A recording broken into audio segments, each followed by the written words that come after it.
Assalamualaikum warahmatullahi wabarakatuh. Berjumpa kembali dengan video pembelajaran Bahasa Indonesia. Pada video kali ini kita akan belajar mengevaluasi pokok isi tersirat dari teks anekdot. Materi ini merupakan materi Bahasa Indonesia kelas 10. Nah, hal yang perlu disiapkan, silakan siapkan buku catatan untuk mencatat, siapkan waktu untuk menyimak penjelasan hingga selesai. Silakan subscribe, komen, dan like, serta share, bagikan video ini agar video ini bisa lebih bermanfaat. Baik, seperti yang saya sampaikan di Google Classroom, kita akan belajar untuk menentukan pokok-pokok isi tersirat dalam teks anekdot. Jadi tujuan belajar kita pada pertemuan kali ini agar kalian mampu untuk menentukan pokok-pokok isi tersirat dalam teks anekdot. Nah, mengenai teks anekdot, ada beberapa manfaat yang dapat kita ambil dengan belajar teks anekdot. Yang pertama, melatih diri berpikir kritis, analitis, dan kreatif terhadap hal-hal yang ada di sekitar kita.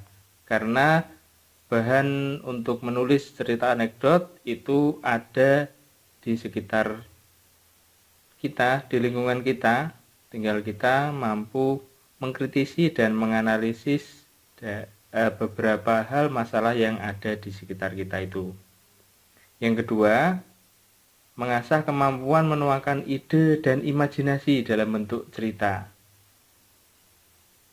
Yang ketiga, dengan belajar teks anekdot, kita bisa mencoba menyampaikan pendapat kita tentang masalah yang ada di sekitar kita dengan cara yang menyenangkan sekaligus menghibur.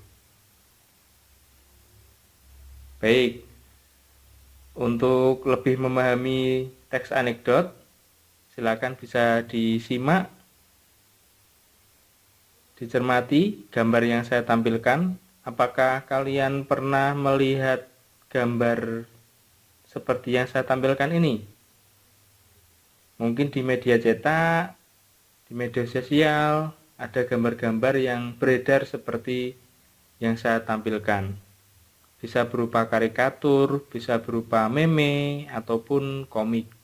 Nah, ini merupakan perwujudan anekdot, namun dalam bentuk gambar.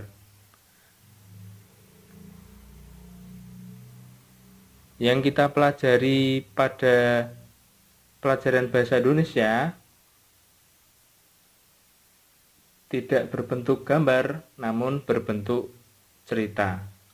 Jadi anekdot yang ditampilkan dalam bentuk cerita. Nah, yang seperti ini anekdot yang berbentuk gambar yang sering kita lihat di media cetak maupun di media sosial di kehidupan kita sehari-hari. Nah, saya tampilkan contoh teks anekdot, bisa dicermati dengan judul dosen yang menjadi pejabat. Nah, silakan dikritisi, kira-kira masalah apa yang dibahas.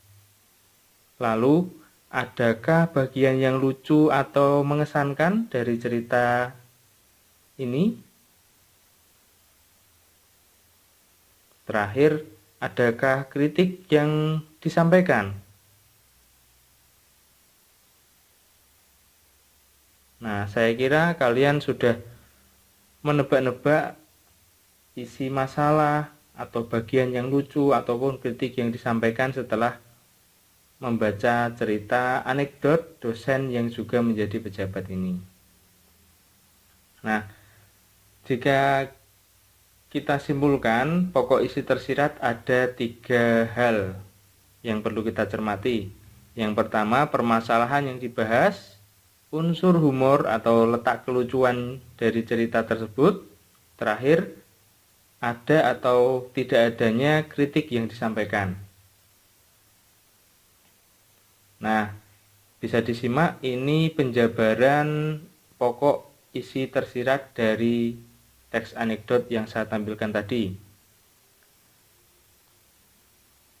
Masalah yang dibahas, dosen yang merangkap jadi pejabat, adanya unsur humor yang terletak pada kalimat penutup yang menyatakan bahwa dosen tidak mau berdiri dari tempat duduknya. Ternyata itu karena dia takut kursinya diduduki oleh orang lain. Yang ketiga, adanya kritik yang disampaikan. Nah, kritik ini ditujukan kepada para pejabat yang takut kehilangan jabatannya atau tidak mau digantikan oleh pejabat yang baru. Ini contoh analisis pokok isi tersirat.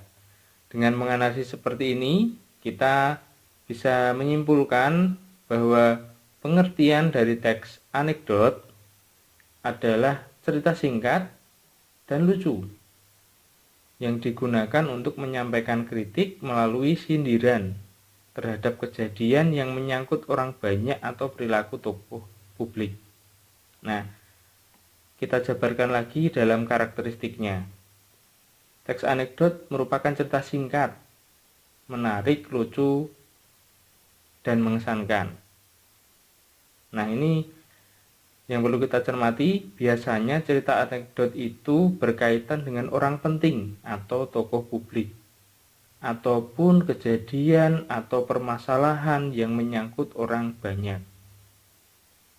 Contohnya, korupsi, pelayanan publik yang kurang memuaskan, adanya hukum yang tidak berkeadilan, ataupun kebiasaan-kebiasaan negatif masyarakat, membuang sampah, merokok sembarangan, membuang sampah tidak pada tempatnya, dan banyak yang lainnya. Teks anekdot ini terilhami dari kejadian nyata atau masalah nyata yang ditambahkan unsur fiksi.